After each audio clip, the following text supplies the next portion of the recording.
Bago pa man naibigay ang reward para kay Rita at binubuo pa lamang ang bahay, nagkaroon ng hindi pagkakaunawaan sina Marco at Christian.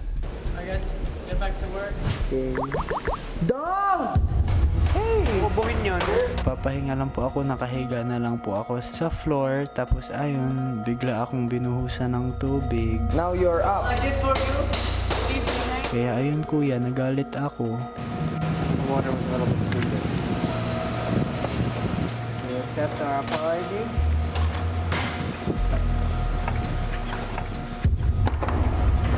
Cheers.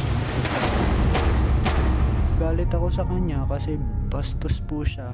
Hindi ko naman siya inaano. Tapos, ewan ko bakit niya po yung ginawa. So whatever, it's tiny. It's just a little problem and you did a big Marco! hole.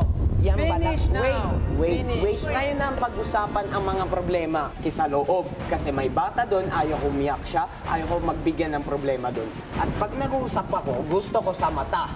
At klaro. Yan ang problema sa'yo. Gusto mo masunod sa'yo. Bakit ayaw mo pag-usapan ng problema natin? Hindi ko sinasabi ang problema mo, sabi ko problema natin. Oo nga, pero natin. sino nagsimula ng problema natin? Parang ganito. Ang tanong ko, ang tanong ko, gaano karami? Ang tanong ko, sino Ganito ba lang? nagsimula? Ito lang ba? Sagutin mo, sinong nagsimula? Ako. O, tingnan mo. Oh. Tapos ikaw pa, may gana magalit sa akin. Oh. Kapal mo rin pala, ano? Chill. Take a walk. Tinitingnan mo ng ganyan. Chill muna, chill. Chill. Kala ko pamilya tayo. Mamaya kayo mag-usap. Pamilya tayo, di ba? Kapatid tayo dito, Kaya pala kapatid. Nagsasorry na nga, ayaw pa. Be mature. Talk about the problems, not shut up. Relax. Isa pa ako din mga tao biyaon. Natug ako kayo na hindi eh. Bisan magbiyaon siya ka ako, magbiyaon mataod-tuod. Siya ba yung bukon malisog to? Kaya nga tan may nadat ko, ako magrespeto ko ibang tao. Pero ibang tao bukon na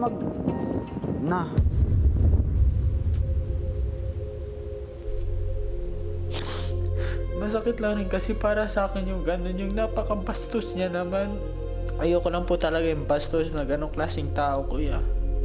Kasi kahit kailan di po ako binastos ng nanay ko, kuya, kahit tatay ko, wala po talaga ganun sa amin, kuya. Sumobra na po talaga siya, kuya. Gusto ko lang rin po ipaintindi sa kanya bago ko siyang kausapin. Intindihin niya rin po talaga kung anong maling ginawa niya sa akin. Kasi po ako hindi po ako nambabastos ng gano'n ng tao. Nire-respeto ko po ang bawat housemate, kuya. May masmasan ka muna, magpa-cool down. Kapag lumamig na ang iyong ulo, marahil mas makakapag-isip ka ng tama. Tama ba ako? Yes, kuya.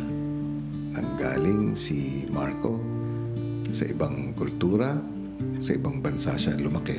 Iba-iba kayo ng orientation, ng pagpapalaki, ng persepsyon sa buhay. Hindi naman masama na magbukas pa ng isipan.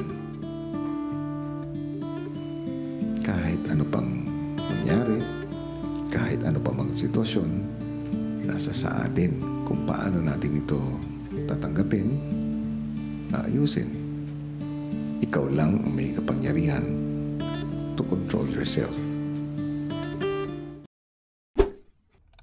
Hi mga kapamilya! Be updated with the Pinoy Big Brother housemates by clicking the subscribe button and watch all the latest videos by clicking the I button above.